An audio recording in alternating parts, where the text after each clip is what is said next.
కాశ్మీర్‌లో లడఖ్ ఒక ప్రాంతం. ఆ తలకాయ అనమాట దానికి కాశ్మీర్‌కి.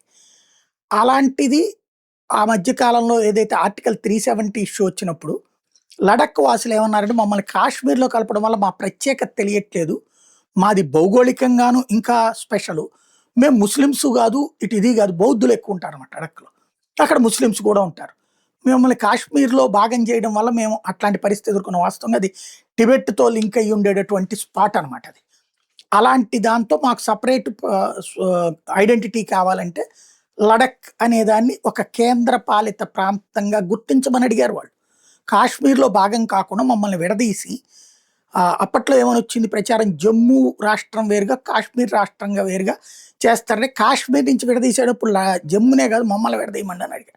జమ్మూ కాశ్మీర్ మాత్రం కలిపినే ఉంచింది మోడీ సర్కార్.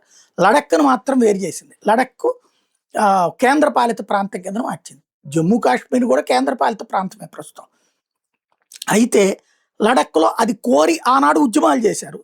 ఇప్పుడు ఆ కేంద్ర పాలిత ప్రాంతం వద్దు, మాకు రాష్ట్ర హోదా ఇవ్వండి అని ఉద్యమాలు చేస్తున్నారు.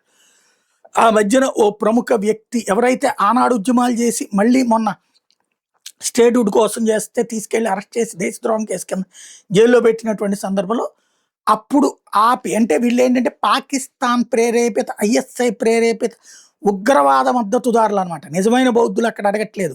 అట్లా కేంద్రపాలిత ప్రాంతంగానే ఉండాలని కోరుకుంటున్నారు. కానీ కాశ్మీర్ నుంచి ఆ ప్రాంతంలో సెటిల్ అయినటువంటి, లడఖ్‌లో సెటిల్ అయిన ముస్లిం సామాజిక వర్గానికి సంబంధించిన పాకిస్తాన్ ఐఎస్ఐతో సంబంధాలు ఉన్నటువంటి వాళ్ళు ఇప్పుడు గొడవకి దిగుతున్నారు.